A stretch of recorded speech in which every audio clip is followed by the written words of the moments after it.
Good afternoon class sixth. ये आपका next video है चैप्टर नंबर 4 का। ठीक है, ये आपका है chapter number 4, tables and charts में पावर पॉइंट। ठीक है, तो लास्ट वीडियो जो मैंने आप लोगों को भेजा था वो वीडियो आप लोगों ने देखा होगा। जो मेल मर्ज का था वो मैंने वीडियो दूसरे का दिया। मैंने आप लोगों को पहले बताया था कि जो थ्योरेटिकल वाला पार्ट है, जो थ्योरी वाला पार्ट है, वो मैं खुद एक्सप्लेन करूँगा। लेकिन वीडियोस वाले में प्रॉब्लम ये है कि जब वीडियोस मोबाइल के थ्रू बना रहे हैं तो उससे वो क्लियरिटी आ ही नहीं रही, क्योंकि मोबाइल जो लैपटॉप पे या कंप्यूटर पे वैसे ही चीज़ें बहुत छोटी दिखती हैं।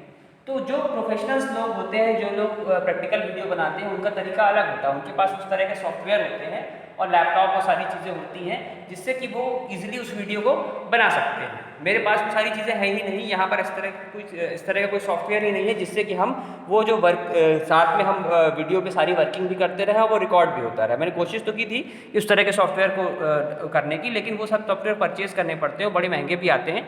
तो मोबाइल के में तो है, मेरे पास मोबाइल में तो हो सकता है। मोबाइल में इस तरह का सॉफ्टवेयर मैंने इंस्टॉल किया है एक्स रिकॉर्डर करके, कि मोबाइल में मैं जो भी करूँगा वो आपको रिकॉर्ड होकर वहाँ पहुँच सकता है। लेकिन और मैंने कुछ क्लास में भेजा भी है, लेकिन सिस्टम पे वो चीज़ें पॉसिबल नहीं हो पा रही। इसीलिए मैंने वो दूसरे का वीडियो भेजा था, क्योंकि प्रैक्टिकल वाला पार्ट जो है वो अब मैं अपने वीडियो से कवर नहीं कर सकता हूँ, क्योंकि अगर मैं मोबाइल के थ्रू बनाता भी हूँ अगर तो भी आप लोगों को कुछ भी दिखाई नहीं देगा। मुझे सब कुछ दिखेगा, मैं उस पर काम करूँगा, लेकिन मोबाइल में वो चीज़ ज़रा सी भी क्लियर नहीं होगी, क्योंकि बहुत छोटे छोटे वर्ड्स होते हैं। आपने खुद देखे हैं कि वो चीज़ अपनी आंख से तो क्लियर होती है क्योंकि हम सामने सामने बैठे हुए हैं, लेकिन वीडियो के थ्रू वो चीज़ नहीं हो पाती है। ठीक है, इसीलिए मैंने जो इससे पहले वाला जो चैप्टर था आपका, चैप्टर नंबर 3 था, जिसमें मेल मर्ज के बारे में था, तो मैं एक वीडियो में मैंने अपना वीडियो बनाया था जिसमें मैंने मेल मर्ज के बारे में सारी चीज़ें बताई थी। और जो दूसरा वीडियो मैंने भेजा था वो मैंने किसी और का भेजा था, यूट्यूब से ही डाउनलोड करके, मतलब देख करके सर्च करके। तो वो दूसरे का वीडियो इसीलिए था कि वो और पहले देखो वीडियो भेजने से भी पहले मुझे कई सारी वीडियोस चेक करने पड़े। मैंने बहुत सारे वीडियो देखे, बहुत सारे वीडियो अंत तक देखे, पॉइंट टू पॉइंट देखे, सारी चीज़ें उसमें समझी और फिर ऐसा वीडियो आप लोगों को भेज दिया जिससे कि आप लोग समझ सको। भाई वहाँ पर तो लाखों वीडियोज़ हैं, कोई भी मेल मर्ज से रिलेटेड ही सैकड़ों हज़ारों वीडियोज़ होंगे, तो वो वीडियोज़ तो हम तो भेज ही नहीं सकते। इसीलिए मैंने देखो, अगर कोई टीचर दूसरा वीडियो भेजता है तो इसका मतलब ये नहीं है कि वो अपना काम आसान कर रहा है। यहाँ पर वो चीज़ मैं आपको उससे बता ही नहीं सकता हूँ, चाहे मैं कितनी भी कोशिश कर लूँ। अगर मैं अपना वीडियो बनाता हूँ इस चैप्टर से, मतलब प्रैक्टिकल वाले पार्ट का, तो वो पॉसिबल नहीं हो पा रहा है। इसीलिए मुझे दूसरे का भेजना पड़ रहा है, वरना अपना वीडियो बनाने में मुझे बहुत ज़्यादा समय मेहनत तो नहीं लगती है, बहुत ईजिली बन जाती है वीडियो। तो यहाँ सारे वीडियो बना रहे सबके, जैसे सबकी क्लास का बन रहा है वैसे आपकी क्लास का भी बन जा रहा है। वो कोई बहुत मुश्किल काम नहीं है। एक बार स्टार्ट करते समय थोड़ा टाइम लगता है, सब चीज़ें सेट करनी पड़ती हैं, कमरा खिड़की विड़की सब कुछ सेट करना पड़ता है, लेकिन एक बार स्टार्ट हो गया तो जितनी कहो उतने वीडियो बन जाए। लेकिन वो प्रैक्टिकल वाला पार्ट जब तक सॉफ्टवेयर अवेलेबल नहीं होता है, मैं अभी भी कोशिश कर रहा हूँ कि हो सकता कहीं और से वो सॉफ्टवेयर मिल जाए जिससे मैं रिकॉर्ड कर सकूँ पूरे प्रैक्टिकल को। पूरा प्रैक्टिकल मैं खुद करूँगा और उसको रिकॉर्ड करता चलूँगा वॉइस के साथ, लेकिन वो अभी तक पॉसिबल नहीं हो पाया है और चैप्टर वो लटका रहेगा। इसलिए मैंने दूसरे का वीडियो भेजा था। तो दूसरे के वीडियोज़ के थ्रू भी काम आपका चल जाएगा, ऐसा नहीं है, लेकिन मैं कोशिश करूँगा। अभी भी मैं इस चैप्टर में या आगे वाले चैप्टर्स में भी कोशिश करता रहूँगा, तब तक हो सकता है कि आने वाले दिनों में आपको मेरे प्रैक्टिकल के वीडियो मिले। थ्योरी वाले वीडियो तो मेरे ही रहेंगे और शायद साथ में साथ प्रैक्टिकल वाले भी मेरे रहें तो ज़्यादा बेहतर है। तो उसकी कोशिश जारी है, लेकिन वो अभी उसमें सक्सेस नहीं हो पा रही है, उसमें सफलता नहीं मिल पा रही है कि जिससे कि हम वो आपको वो वीडियो दे सकें, क्योंकि ये सारा पार्ट प्रैक्टिकल वाला है। आप लोगों ने खुद भी देखा है, बहुत सारे चैप्टर जो हैं वो प्योर प्रैक्टिकल वाले हैं, उसमें थ्योरी का कोई लेना देना ही नहीं है। क्लास में बहुत थोड़ा सा बताना है, बाकी सारा पार्ट प्रैक्टिकल के थ्रू ही एक्सप्लेन करना है। उसी तरह से ये वाला चैप्टर भी है। ये चैप्टर आपका मेनली पावर पॉइंट के उस पे है। पावर पॉइंट आपने क्लास 5th में भी पढ़ा होगा, शायद 4th में भी पढ़ा होगा, तो उसी से रिलेटेड ये आपका चैप्टर है कि पावर पॉइंट क्या होता है। और पावर है इसमें टेबल्स और चार्ट्स के बारे में, लेकिन उससे पहले हम आपको एक बार पावर पॉइंट की सारी चीज़ें बता दें। ठीक है, पावर पॉइंट को नॉर्मली शॉर्ट फॉर्म में हम लोग बोलते हैं पीपीटी। ठीक है, short form power point presentation. इसका जो फाइल एक्सटेंशन होता है वो होता है डॉट पीपीटी एक्स। ये शायद मैंने आपको बताया हो कि हर या नहीं बताया तो भी आप जान लीजिए, मुझे याद नहीं है, कि हर फाइल, जितने भी तरह की फाइल होती है, हर फाइल का अपना एक फाइल एक्सटेंशन होता है। जैसे हम लोगों का नाम होता है, नाम के साथ सरनेम होता है, वैसे ही अगर कोई फाइल ऐसे लिखी हुई है एबीसी, फाइल का नाम है एबीसी, उसमें लगा है डॉट पीपीटीएक्स, और एक और दूसरी फाइल है एबीसी डॉट डॉक्स, तो दोनों फाइल अलग अलग है। और एक और फाइल है एबीसी डॉट एक्स तो तीनों फाइल एक ही नाम की है, तीनों फाइल एक ही जगह सेव है, लेकिन तीनों फाइल अलग अलग है। क्यों? एक में लगा हुआ है .xlsx, मतलब ये है हमारी एक्सेल फाइल, ये एक्सेल फाइल है, MS एक्सेल में बनी, ठीक है। ये हमारी वर्ड फाइल है, इसमें हम लोग करते हैं टाइपिंग, ठीक है। ये MS वर्ड की फाइल है। ये है आपकी पावर पॉइंट प्रेजेंटेशन, उसकी एक फाइल है पावर पॉइंट फाइल, ठीक है। तो अलग अलग फाइल इसलिए है क्योंकि उसका कारण यह है कि जो फाइल नेम होता है, जो फाइल एक्सटेंशन होता है, वही वो डिफाइन करता है कि हमारी फाइल किस टाइप की है और किस सॉफ्टवेयर में बनी हुई है। तो यहाँ .pptx जो है वो आपका पावर पॉइंट का फाइल एक्सटेंशन होता है। तो ये उसी से पता चलता है कि ये फाइल जो है ये पावर पॉइंट प्रेजेंटेशन है। .docx लगा होगा फाइल के बाद, वो एक वर्ड फाइल का फाइल एक्सटेंशन है। .xls जो है वो एक्सेल फाइल का फाइल एक्सटेंशन। तो वैसे तो चैप्टर आपका पावर पॉइंट के लिए है, तो मेन फोकस उसी पे करते हैं। पावर पॉइंट होता क्या है? पावर पॉइंट एक ऐसा सॉफ्टवेयर है जब उनको बहुत सारे लोगों के सामने किसी चीज़ को डिजिटली इलेक्ट्रॉनिकली एक्सप्लेन करना होता है, तो उसके लिए हम लोग पावर पॉइंट प्रेजेंटेशन का यूज़ करते हैं। देखो ये जो सॉफ्टवेयर है इसमें इसको यूज़ करना बहुत आसान है। एक्सेल तो थोड़ा डिफिकल्ट है, वर्ड भी ईजी है, लेकिन इसको ये तो उससे भी ईजी है। इसमें टाइपिंग का ही थोड़ा सा काम होता है, बाकी सारा काम इसमें एक्सप्लेनेशन का होता है। ये सॉफ्टवेयर का यूज़ खाली कंप्यूटर वाले लोग नहीं करते हैं, इस सॉफ्टवेयर का यूज़ बहुत लोग करते हैं। बहुत सारी इंडस्ट्रीज़ में, अलग अलग इंडस्ट्रीज़ में मीटिंग्स के दौरान या किसी कोई जो बड़ी मीटिंग बुलाई जाती है उसके टाइम पर पावर पॉइंट प्रेजेंटेशन का यूज़ करके हुए कोई चीज़ समझाई जाती है, ठीक है। उसी तरह से जैसे बड़े बड़े इंजीनियरिंग कॉलेजेस हैं, डिग्री कॉलेजेस हैं या मेडिकल कॉलेजेस हैं, वहाँ पर भी कंप्यूटर नहीं पढ़ाई जाती है। भाई मेडिकल कॉलेज में कंप्यूटर का कोई यूज़ ही नहीं है, लेकिन वहाँ पर पावर पॉइंट का बहुत यूज़ किया जाता है। वहाँ जो भी प्रोफेसर्स होते हैं, लेक्चरर्स होते हैं, वो हर टॉपिक की जो भी उनके टॉपिक है उनकी पीपीटी बना के रख लेते हैं। पीपीटी में होता क्या है कि उसमें कुछ पॉइंट्स आपके डिस्क्राइब किए होते हैं, लिखे होते हैं। वो वहाँ पर इस तरह के ब्लैक बोर्ड होते हैं, या आज के टाइम पर, पहले की बात अलग थी, आज के टाइम पर वहाँ पर हर रूम में प्रोजेक्टर लगे रहते हैं मेडिकल कॉलेजेस में, इंजीनियरिंग कॉलेजेस में। तो टीचर ब्लैक बोर्ड पे ही उनका फोकस कर लेते हैं प्रोजेक्टर का, और उसके बाद पेन ड्राइव का यूज़ करते हुए, लैपटॉप का यूज़ करते हुए उसकी प्रेजेंटेशन को पहले डिस्प्ले कराते हैं, फिर उसके एक एक पॉइंट को समझाते हैं। तो इसमें जो पॉइंट्स लिखे होते हैं वो सिर्फ देखने के लिए लिखे होते हैं, बाकी काम तो उसको एक्सप्लेनेशन का होता है। तो जब भी हमें बहुत सारे लोगों के सामने कोई चीज़ एक्सप्लेन करनी हो, कोई चीज़ बतानी हो, कोई चीज़ को डिफाइन करना हो, तो उसके लिए हमको पावर पॉइंट का यूज़ हम कर सकते हैं, ठीक है। तो कंप्यूटर की फील्ड के लोग तो इसको यूज़ करते ही करते हैं, उतना यूज़ नहीं करते, बल्कि दूसरी फील्ड के लोग इसे बहुत ज़्यादा यूज़ करते हैं।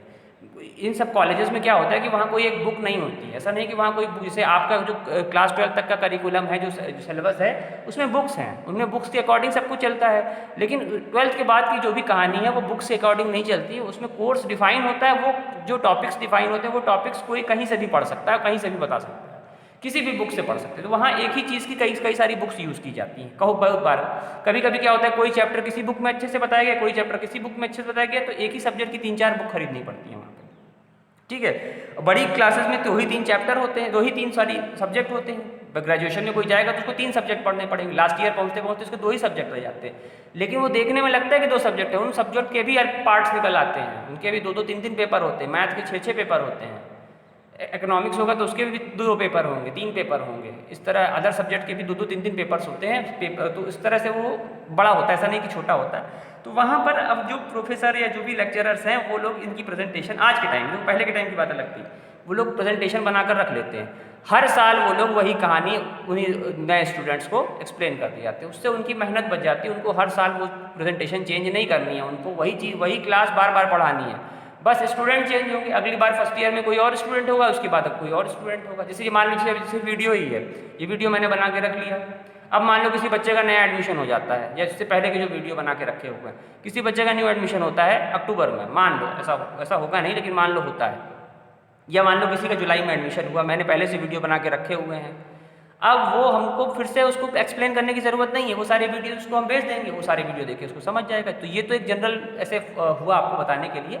लेकिन प्रेजेंटेशन से मतलब ये है कि जब बहुत सारे लोगों को हमें कोई चीज़ एक्सप्लेन करनी होती है, बहुत सारे लोग वहाँ बैठे हुए हैं, उनको पॉइंट टू पॉइंट हमको एक्सप्लेन करना है, तो वो सारे पॉइंट प्रेजेंटेशन के फॉर्म में पहले डिस्प्ले कराए जाएंगे।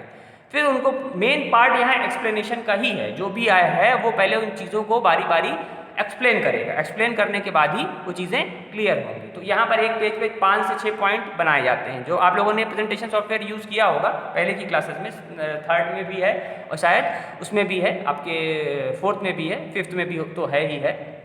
लेकिन अगर वैसे नहीं भी है तो भी आप लोग उसे इसको जब भी स्कूल खुलेगा तो उसको फिर से एक बार आपको रिवाइज कराएंगे। मैक्सिमम बच्चों को प्रेजेंटेशन बनाना आता है, ईजी होता है, बहुत ज़्यादा डिफिकल्टीज उसमें नहीं होती हैं, तो कर ले जाते हैं, बहुत सारे बच्चे कर ले जाते हैं, ईजिली कर ले जाते हैं। ठीक है, तो वो बहुत दिक्कत नहीं करता है। अब बहुत सारे लोग आप लोगों में ट्रेंड होंगे, वो अलग बात है कि प्रैक्टिस नहीं हो रही है, स्कूल नहीं खुला है, तो वो चीज़ें उतनी अच्छी से रिकॉल नहीं हो पा रही हैं, नहीं कर पा रहे हैं आप, लेकिन वो धीरे धीरे जैसे स्कूल खुलेगा सारी चीज़ें रिकॉल कर लेंगे।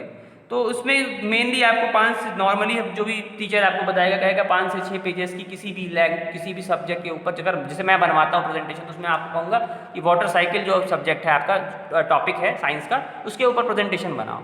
देखो दूसरे सब्जेक्ट से रिलेट इसलिए करते हैं कि आपको समझ में आए कि ऐसा नहीं कि कंप्यूटर का ही यूज़ करना है। मैंने बोल दिया आपको कि वाटर साइकिल पे बनाओ, तो आप वाटर साइकिल पहली प्रेजेंटेशन पे सबसे पहला इसमें जो पेजेस होते हैं, जो भी आप जब हम प्रेजेंटेशन बनाते हैं तो उनमें जो ये पावर पॉइंट के जो पेजेस होते हैं इनको एक नाम दिया गया, उसको बोलते हैं स्लाइड्स। MS वर्ड के पेज को कोई नाम नहीं दिया गया है, एक्सेल के पेज को कोई नाम नहीं दिया गया है, लेकिन पावर पॉइंट के जो पेजेस होते हैं उनको बोलते हैं स्लाइड। तो यहाँ एक पहली स्लाइड पर जिस टॉपिक के ऊपर हम बना रहे हैं उस टॉपिक का नाम लिखा जाता है, फिर नीचे डैश डैश करके उस पर जो भी, जैसे पहला पेज आया, पहले उसका डिज़ाइन बना के दिखाते हैं किस तरह होता है। तो पहले एक पेज यहाँ पर ऐसे आया, ये हमने पहली स्लाइड में पहला पेज लिख दिया पावर। पहले पेज का डिज़ाइन और आखिरी पेज का डिज़ाइन एक तरीके का होता है, और बीच के पेजेस का डिज़ाइन एक दूसरे तरीके का होता है। ठीक है, वो वीडियो के थ्रू जल्दी समझ में आएगा आपको, जो प्रैक्टिकल वाले वीडियो के। पहले पेज का डिज़ाइन भी इंपॉर्टेंट है। पहला पेज, फर्स्ट पेज और लास्ट पेज का डिज़ाइन एक टाइप का होता है, और बाकी के बीच के पेजेस का डिज़ाइन एक टाइप का होता है। फर्स्ट पेज के डिज़ाइन में ऐसे ड्रॉ करना है, जहाँ पर हम डायग्राम, एक यहाँ बना होता है और एक यहाँ पर। ठीक है, ये होता है design of first and last slide. First और लास्ट स्लाइड का डिज़ाइन ये होता है। ठीक है, ऐसे इसको बोर्ड पे करके दिखा देते हैं किस तरह होता है। फर्स्ट पेज में यही डिज़ाइन यूज़ करेंगे, लास्ट पेज में बीच वाले पार्ट में टॉपिक लिखा जाता है, और नीचे वाले पार्ट में जो बना रहा है तो मान लो इसे वाटर साइकिल में बनाना है, यहाँ लिखेंगे वाटर साइकिल, यहाँ बनाने वाला डैश डैश करके अपना नाम, यहाँ ऐसे मैंने XYZ दिया है, तो ये आपकी फर्स्ट स्लाइड बन गई। फर्स्ट स्लाइड और लास्ट स्लाइड बनाना बहुत ईजी है, डिफिकल्ट होता है बीच की स्लाइड, डिफिकल्ट नहीं होता, मतलब ऐसे बताते हैं, थोड़ा सा लगता है कि बनाने में कैसे होगा। लास्ट स्लाइड में क्या होता है, नॉर्मली कोई भी बनाएगा, चाहे आप बनाए, चाहे कोई प्रोफेसर बनाए, चाहे कोई भी बनाए, अगर पहली स्लाइड है तो पहली स्लाइड में वो टॉपिक का नाम लिखा जाएगा जिस टॉपिक पे आपको वो प्रेजेंटेशन बनानी है, और उस स्लाइड को बना रहा है वो अपना नाम लिखेगा नीचे, नहीं भी लिखेगा तो भी चलता है। और लास्ट स्लाइड जो होती है वो नॉर्मली थैंक यू और कुछ नहीं, लास्ट स्लाइड में थैंक यू, जब पूरा ऊपर ओवर हो जाता है तो लास्ट स्लाइड में थैंक यू का यूज किया जाता है या थैंक्स का यूज किया जाता है। बस एक स्लाइड, दो स्लाइड तो आपके ऐसे ही डिफाइन है। ठीक है, ये जो भी चीजें मैं बता रहा हूँ ये आपको उसके थ्रू भी बताएंगे। जो बीच की स्लाइड्स होती है, जो भी बीच की स्लाइड्स होती है उसमें जो होता है डिजाइन, उसका डिजाइन अलग है। ये ऊपर उसमें हेडिंग का डिजाइन अलग होगा, और हेडिंग के लिए जो पॉइंट्स होते हैं उनका डिजाइन अलग इस तरह का। यहाँ पर हेडिंग लिखी जाएगी, सब हेडिंग, और यहाँ पर उन हेडिंग से रिलेटेड पॉइंट्स होंगे। ठीक है, design of slides between a presentation, एक प्रेजेंटेशन के बीच में किस तरह के स्लाइड्स हैं उनका डिजाइन उसमें बनाया जाएगा। ठीक है, ये दो चीजें ऐसे इस तरह से डिफाइन होती हैं। पहला स्लाइड और आखिरी स्लाइड का डिजाइन एक तरीके से होता है जो मैंने भी आपको दिखाया है, और बीच की जो स्लाइड्स होती हैं उनका डिजाइन कुछ इस तरीके से होता है। उसमें यहाँ पर सब पॉइंट्स का कॉलम होता है, ऊपर यहाँ पर सब पॉइंट, जैसे पहला आया हमारा रेन वाटर, अगर आप वाटर साइकिल के ऊपर बना रहे हैं पहला पॉइंट, पहला हमारी आएगी रेन वाटर। अब उसके बाद उसके कुछ पॉइंट्स लिखे जाएंगे, उससे रिलेटेड कुछ पॉइंट्स यहाँ पर, अभी पॉइंट्स नहीं लिखेंगे क्योंकि साइंस तो याद नहीं है, लेकिन उससे रिलेटेड सारे पॉइंट्स यहाँ पर इस तरह से डिफाइन किए हैं। ठीक है, जो भी याद पॉइंट है वो सारे पॉइंट यहाँ पर आपको डिफाइन किए जाएंगे। ये आपकी हो जाएगी सेकंड स्लाइड। ठीक है, इस तरह से सेकंड स्लाइड क्रिएट हो गई। ये देखो अभी वीडियो के थ्रू समझ लो, उसके बाद तो प्रैक्टिकली उसको समझने का तरीका अलग से आ जाएगा। तो यहाँ पर पहला हमारा पॉइंट सब पॉइंट हो गया रेन वाटर। उसी के बाद जब थर्ड स्लाइड बनाएंगे तो वहाँ पर हम ओशियन वाटर लिख देंगे, ओशियन वाटर से रिलेटेड 5-6 पॉइंट लिख देंगे। फिर फोर्थ स्लाइड बनाएंगे तो उसमें हम उसमें लिख देंगे मान लो रिवर वाटर हेडिंग देंगे और उससे 5-6 पॉइंट लिख देंगे। इस तरह करते करते जितने भी टाइप की वाटर आपकी होती हैं सारे वाटर आपकी सब हेडिंग होंगे और उनसे रिलेटेड जो भी पॉइंट्स होते हैं वो उसमें लिखे जाएंगे। जितनी भी हमारी स्लाइड क्रिएट करना चाहे नॉर्मली छोटी क्लास में एक मतलब नॉर्मल जब आप लोग बनाते हो तो उसमें 5-6-7 स्लाइड्स आप लोग यूज़ करते हो। तो इस तरह से अलग अलग हम स्लाइड्स यूज़ करेंगे। पहली 2 स्लाइड मैंने आपको बताई किस तरह से होती है, बीच की स्लाइड उसी तरह से आप लोग अलग अलग जितने सब पॉइंट होंगे उतनी हम यहाँ पर कितनी भी स्लाइड्स बना सकते हैं, लेकिन नॉर्मली 15-20 स्लाइड से ज़्यादा नहीं बनाई जाती हैं। आप लोगों को बनाने को तो मैं 5-6 स्लाइड ही कहूँगा कि भाई 5 स्लाइड आप बीच में लगाओ, 2 स्लाइड स्टार्टिंग, 1 स्लाइड स्टार्टिंग की हुई और 1 स्लाइड लास्ट वाली हुई, तो टोटल 7 स्लाइड में आपका काम चल जाएगा। ठीक है, टॉपिक जैसे जैसे उसमें सब टॉपिक ज़्यादा हुए, भाई कोई वाटर साइकिल एक चैप्टर है, उस चैप्टर में मान लो 5 सब टॉपिक है, कोई और चैप्टर है उसमें 20 सब टॉपिक है, तो आपको वहाँ पर 22 स्लाइड्स बनानी पड़ेंगी। तो वो अपने टॉपिक के अकॉर्डिंग है, उसका कोई क्राइटेरिया नहीं होता है। ठीक है, कि कितनी नंबर ऑफ स्लाइड। अब कोई 1000 स्लाइड की प्रेजेंटेशन नहीं बनाएगा, क्योंकि 1000 स्लाइड की प्रेजेंटेशन बना भी ली तो उसको एक्सप्लेन करने में तो कई दिन लग जाएंगे और फिर वो फ्लो में भी नहीं आएगी। तो क्योंकि यहाँ मेन पार्ट होता है एक्सप्लेनेशन।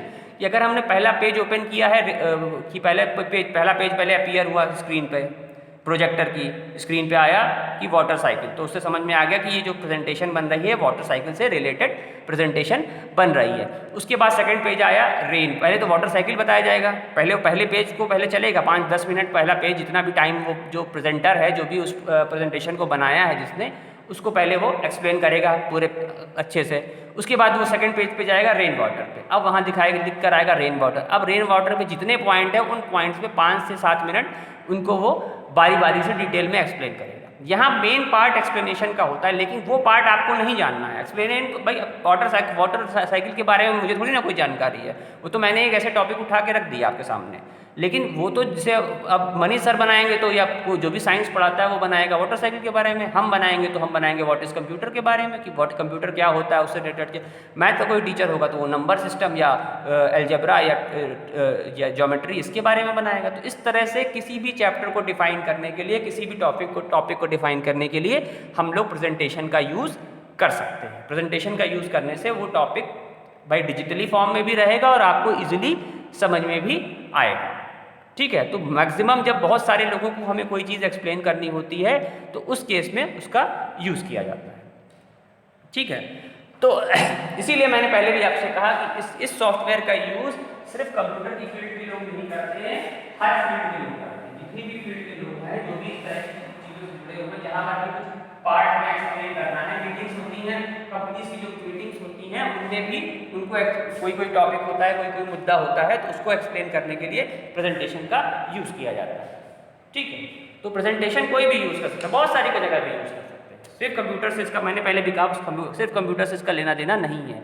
आज के हम लोग के टाइम पर तो उतनी प्रोजेक्टर सारी चीज़ें नहीं होती थी, क्लास में ही होती थी। लेकिन अब मैंने देखा है बहुत सारे स्कूल्स में, बहुत सारे कॉलेजेस में प्रोजेक्टर के थ्रू पढ़ाई होती है, बड़ी क्लासेस में, मतलब हायर स्टडीज़ में। जैसे आप जनरल BA BSc करने जाओगे तो शायद आपको ना मिले, लेकिन प्राइवेट कॉलेजेस जो होते हैं जो BA BSc भी कराते हैं या और प्रोफेशनल कोर्सेज कराते हैं, वहाँ पर इस तरह की चीज़ें सुविधाएं होती हैं। उससे कम्युनिकेशन ईजी होता है। भाई प्रेजेंटेशन बनाकर आपको उन्होंने समझा दी, फिर प्रेजेंटेशन की एक कॉपी भी उन्होंने आपको सेंड कर दी, आप फिर से एक बार और समझ सकते हो। तो बहुत कुछ फ़ायदे भी, बहुत सारे फ़ायदे होते हैं। तो ये वही चीज़ है, उस कॉपी के होने से आप थोड़ा और उसको एक बार और स्टडी कर लोगे और अच्छे से उसको समझ लोगे। तो ये सारी चीज़ों से वो टॉपिक और क्लियर हो जाता है। मेन टॉपिक आपका है टेबल एंड चार्ट्स। तो जब नेक्स्ट, अभी तो मैंने आपको जो भी बताया वो सिर्फ प्रेजेंटेशन के बारे में बताया कि प्रेजेंटेशन कैसे बनती है, वो भी वर्बली बताया है, प्रैक्टिकली नहीं बताया है। प्रैक्टिकली वीडियो के थ्रू बताएंगे, जो प्रैक्टिकल वीडियो होगा उसमें बताएंगे किस तरह से प्रेजेंटेशन बनती है। टेबल और चार्ट तो उसके बाद बताएंगे कि टेबल और चार्ट्स का किस तरह से यूज़ करते हैं, वो भी प्रैक्टिकल के थ्रू ही समझ में आएगा किस तरह से। एक पहले तो प्रेजेंटेशन जो आप लोग भूल चुके हो, पहले वो देखो कि प्रेजेंटेशन कैसे होती है, कैसे बनती है। उसके बाद प्रैक्टिकल वाले पार्ट पे आएंगे कि किस तरह से टेबल का यूज़ करेंगे हम उसमें, और किस तरह से हम चार्ट्स का यूज़ करते हैं एक पावर पॉइंट प्रेजेंटेशन में।